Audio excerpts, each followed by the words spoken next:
Assalamualaikum warahmatullahi wabarakatuh. Waalaikumsalam. Dan salam sejahtera.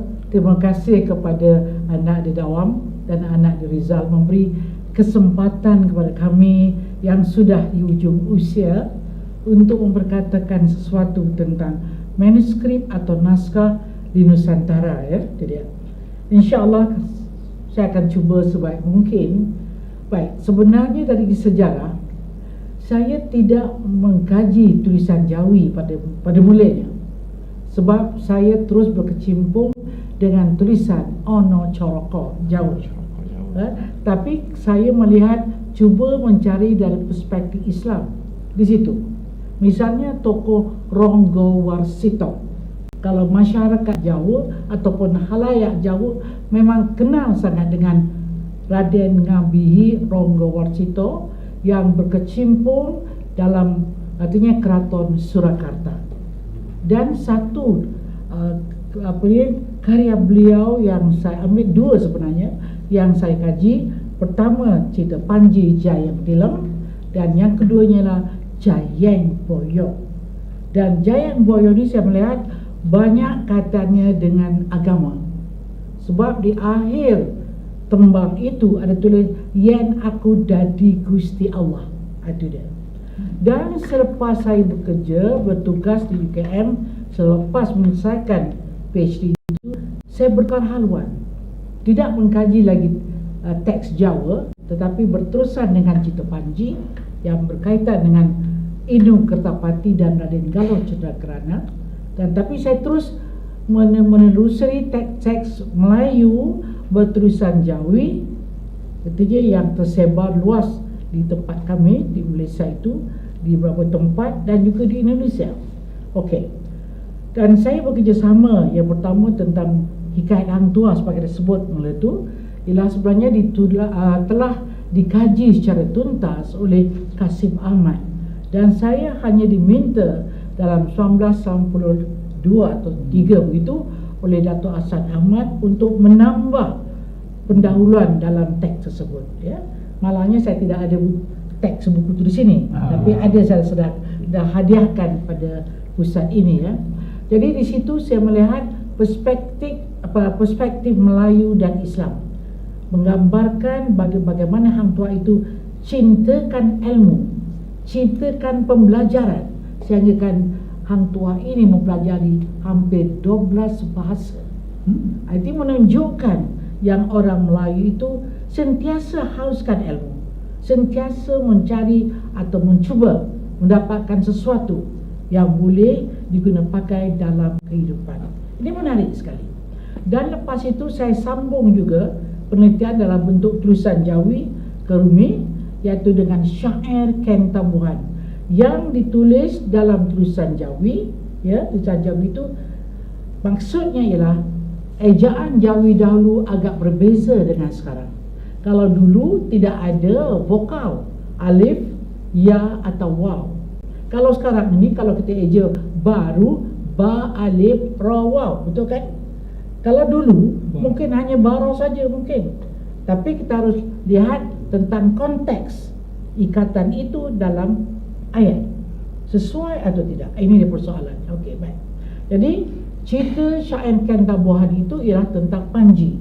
Saya meneruskan dalam cerita Panji, bagaimana cinta antara teruna dan dara, perjuangan tentang Inu Kertapati atau Galuh Cadrakrana. Dan saya sudah selain menjadikan dia teks karya agung, saya buat juga dalam CD interaktif dalam 2003 tak saya, dan CD interaktif ini hingga kini tidak dipakai lagi. Saya masih ada simpan, masih. Jadi tak tahulah untuk apa, hanya sebagai kenangan yang pernah kami hasilkan. Dan alhamdulillah CD interaktif ini menang. Ada yang menang. Dalam ya betul dapat medal Gangsa, medal perak. Jadi dia menghargai. Itu dia. Dan saya gunakan bentuk syair untuk menyampaikan syair di dalam teks tersebut. Okey. Dan selepas itu, sewaktu saya menyelesaikan teks yang lain itu di Yayasan Karyawan, yang diketuai oleh almarhum Dr. atau Datuk Hassan Ahmad. Jadi dia minta pada kami, bagaimana kalau kita naikkan, munculkan, agungkan karya Agung Jawa. Itulah timbulnya Serat Centini yang ditulis dalam tulisan Ono Coroko, ya. Memang agak penat, ya, tapi alhamdulillah saya mendapat teks 12 jilid yang sudah ditransliterasikan oleh ayahanda saya, Pak D saya panggil, Bapa Kamajaya Parto Kusumo. Itu orang Jogja. Jadi mudah, dan anak-anak mereka kata kalau tante yang buat, okey, teruskan saja. Dan alhamdulillah sudah selesai dan terbit pada tak kira saya pada 2012 ke 12, dan kami bergabung sebab bila meneliti teks, ya, seharusnya kita ada tim, jadi kelompok, sebab kita saling lengkap melengkapi, saling melihat apa yang kurang, apa yang perlu ditambah. Ini penting. Kalau sendirian kadang kita buat banyak kesilapan. Itu jadi harus ada tim bila kita berjumpa, dan alhamdulillah kerja ini selesai. Dan selepas itu, selama ini berapa tahun, Yayasan Karyawan itu tidak ada yang mengkaji tentang teks agama. Itu sastra kitab. Itu dia. Selalunya tentang hikayat hang tua, lepas tu tentang sejarah Melayu, tentang Bustanus Salatin, Tajus Salatin, itu yang bahasa Melayu, ya. Tapi tidak ada yang tentang khusus tentang agama, sastra kitab.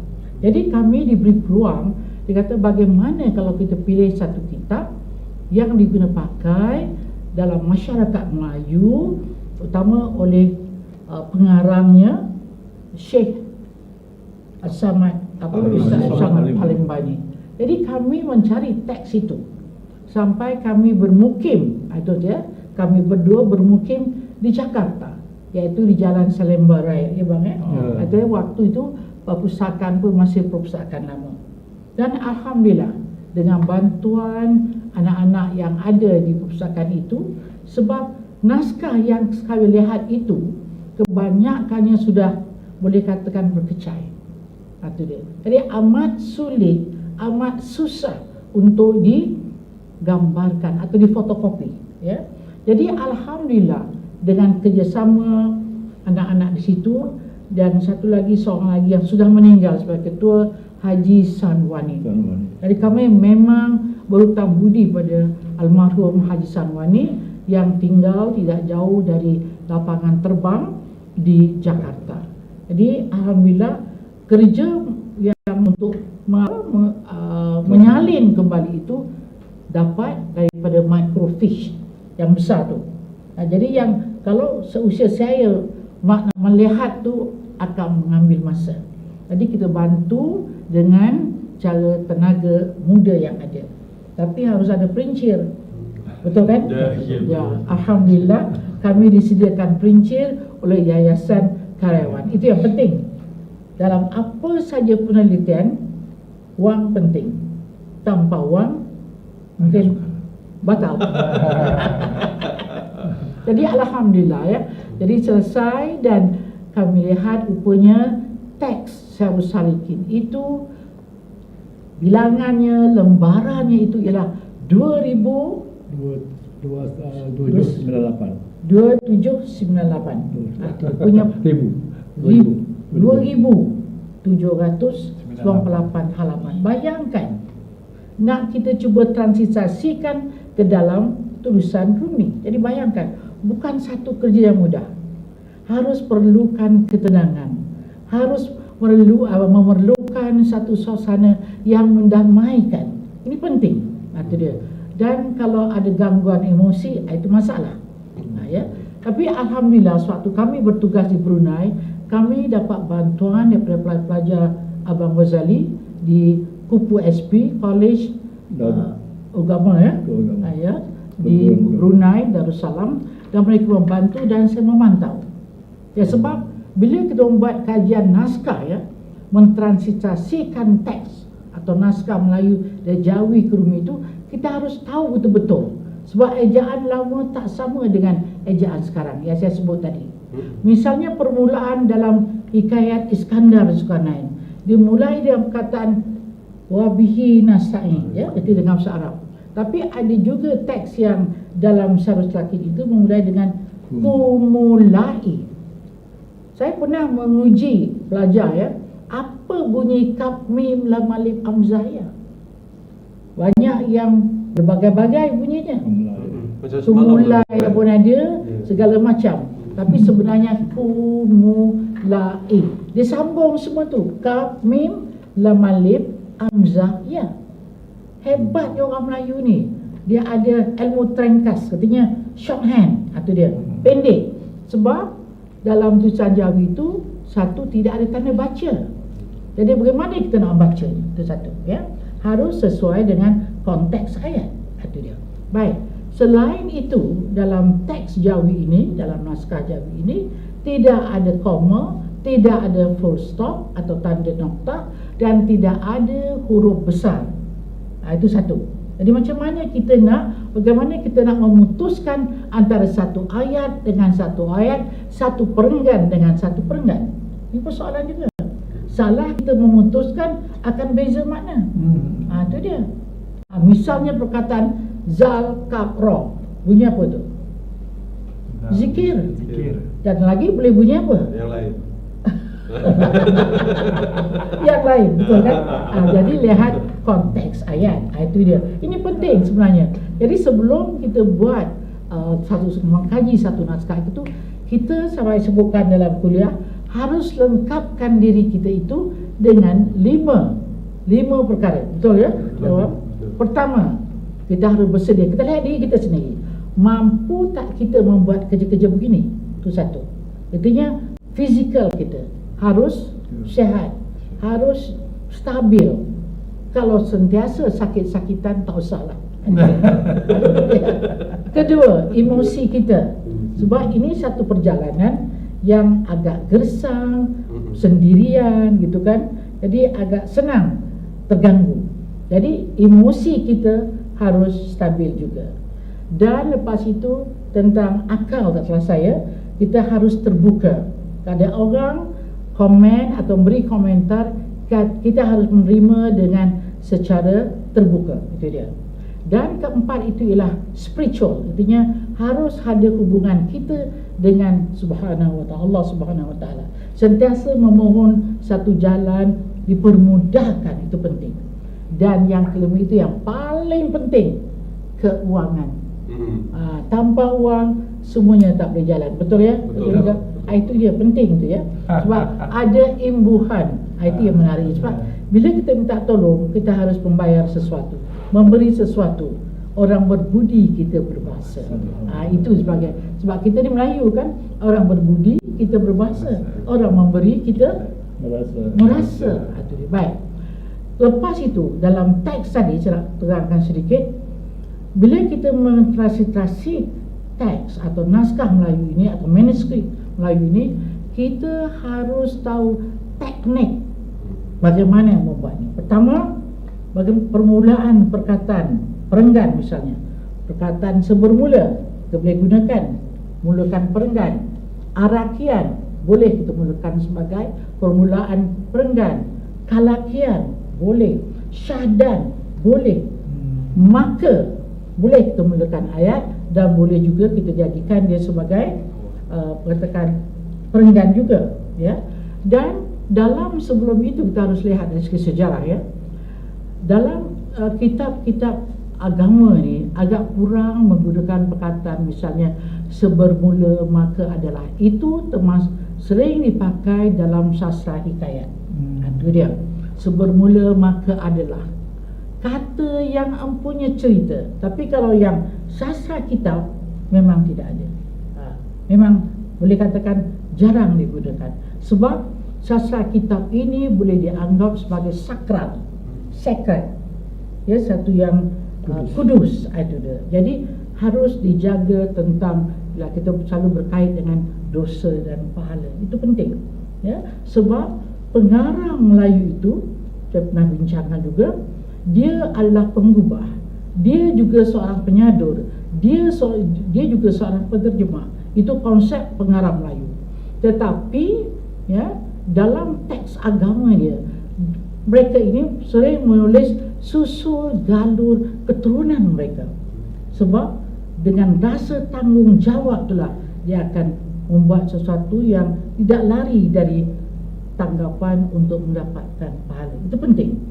Walaupun demikian, dalam sastra hikayat ataupun dalam sastra agama, sering pengarang ini mengandalkan atau menganggapkan diri itu sebagai seorang yang zuhud, boleh katakan bang ya, menyebutkan dirinya sebagai fakir yang hina dina.